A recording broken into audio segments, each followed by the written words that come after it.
Welcome to the 2021 Economic Depression and Preparation Channel. I'm your host, Tony. Thank you for joining me on this weekend edition, Sunday, the last Sunday in October 31st, 2021. Hope everyone has enjoyed a great weekend, whether you're outside or inside or with the kids or with the grandkids. I hope everybody has had a safe and blessed weekend thus far. Today, I just want to briefly touch on some things, continuing our hyperinflation trends, and also that the Federal Reserve is considering tapering. We know that's not going to happen anytime soon, but they're talking about it. As well as I want to touch on the President Biden's budget as we continue in this depression era. You can be assured that more government spending is going to be the answer. Even if we don't have the money or do have the money, that's going to be the answer for the next 2 to 3 years as we continue to transition in this new digital economy, automation economy, away from the dollar-based economy, so to speak, just taking a different form. So let's get right into it. The first article here is talking about inflation is at a 30-year high, and not just a fresh 30-year high as measured by the Fed's favorite gods.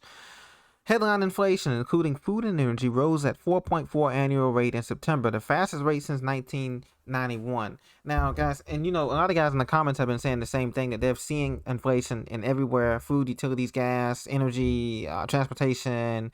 And one thing that we haven't seen increase at all is our paychecks. Now, those on Social Security checks, those checks will be increasing by up to 5% next year, and we will see cost of living adjustments, but it won't keep in place with real inflation, because real inflation, as we know, is closer to 10% right now, 11%.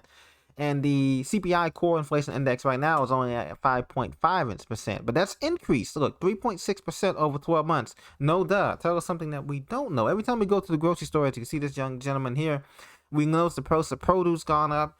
And it's not just the healthy foods that have gone up. Organic foods has gone up. It's the meats that's gone up. The cheeses, the bread, everything has gone up in the store $1.20 or more, $2, $3.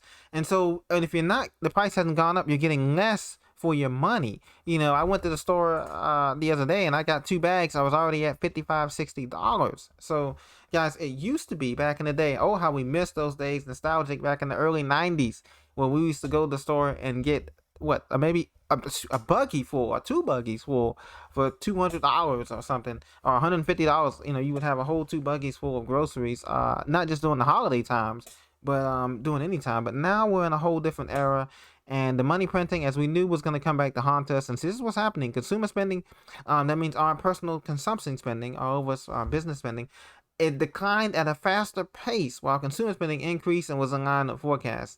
So because taking more dollars to get the same amount of goods, that's all it is. It's taking more dollars to get the same amount of quality goods that we normally get from the hardware store, from the grocery store, or from the mall, or any outlet store. Even Amazon has increased their prices. So everybody says, oh, it's because of the digital revolution. What Amazon has increased their prices, they increased their shipping cost. Even if you have Prime, things are taking longer than 2 days. Sometimes it's taking 4 or 5 days, 6 days to get there to this destination. So employment costs also rose more than expected. This is the fastest at the fastest annual pace in 19 years. So you can see inflation will continue. Treasury Secretary Janet Yellen spoke on CNBC about inflation, the Biden agenda, and the supply chain crisis. And remember, she was the one ranting a few days ago about the debt ceiling. Every year they go through the thing where the debt ceiling has to be raised. If not, the government shuts down and blah, blah, blah. So we'll expect to see more of that coming after Thanksgiving, about a government shutdown and blah, blah, blah. They do the same thing every year. So, but the thing is that, the debt is going to be there, and the numbers, inflation is going to continue to rise in 2022.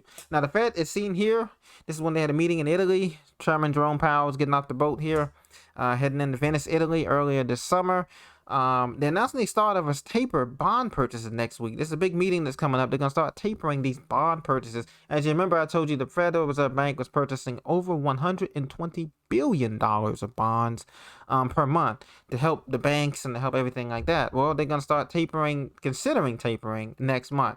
Now, this is going to be disastrous for the economy because, there's $120 billion there. Sorry, it's $80 billion of treasuries and $40 billion of commercial mortgage-backed securities each month now to keep this financial market stable and the economy as it recovers from the coronavirus pandemic.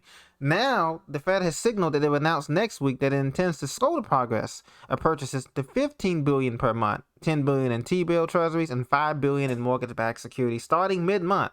So that means before Thanksgiving, November 15th or 20th, somewhere around there, they're going to start scaling this back from 120 billion to 15 billion. Don't know how that's going to work out. Tapering would be completed by June, and this is exactly in line with what I was telling you a couple of videos ago, that by 2022 summer, this is when the downfall of the housing market and the credit market will start begin. The credit market and the housing market is tied together right now, but in this coming summer, 2022, they're going to be decoupled, and this is going to be disastrous for a lot of people. So make sure you have your supplies, get your supplies ready, and tangible goods, tangible assets, because hyperinflation is going to be here. They're going to have to raise these interest rates, the Federal Reserve Bank, and you may see interest rates by the end of 2022 at 3%, which may not sound high to you, but you have to realize we've been at 0% for so long now, the last 12 years, that this is going to be absolutely disastrous to an economy that's dependent on cheap money and borrowing money and stimulus checks. And there will be no stimulus checks. Biden has not mentioned any stimulus checks for 2022. Biden budget, according to Center for Policy and Budget Priorities.org, says that Biden budget provides good starting point for fiscal year 2022 appropriations bills. Now, he's basing his budget off of a lot of things that he did during the Great Depression, getting off the defense spending, non-defense discretionary funding, right, and increasing that and stuff like that. So you can see the education department receives the largest increase in both dollar and percentage terms. So that's great. We need that. Health and Human Services funding increased by $25 billion, obviously because of the coronavirus pandemic. Commerce Department says it would get $2.6 billion. Increases in climate change and things of that nature.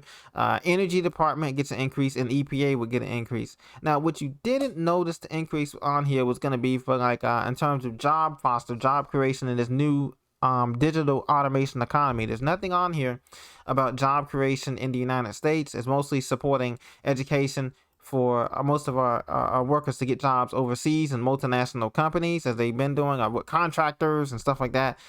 So who's going to support the Americans here? Here we have 360 million people in America, according to the official census. Could be more, but we have 360 million Americans here that need jobs and need support, and things of that nature. And the middle class is disappearing, and nobody is talking about that in this budget, as you know. The infrastructure bill is still on hold. They hope to talk about that more next month, but that's going to be scaled down. Like I said, I'll be surprised if they get a 1.5 trillion infrastructure bill passed, and maybe scaled down to like 800, 700 billion or something. I don't know. But the thing is that who's going to pay for all of this when the system is cracking right now?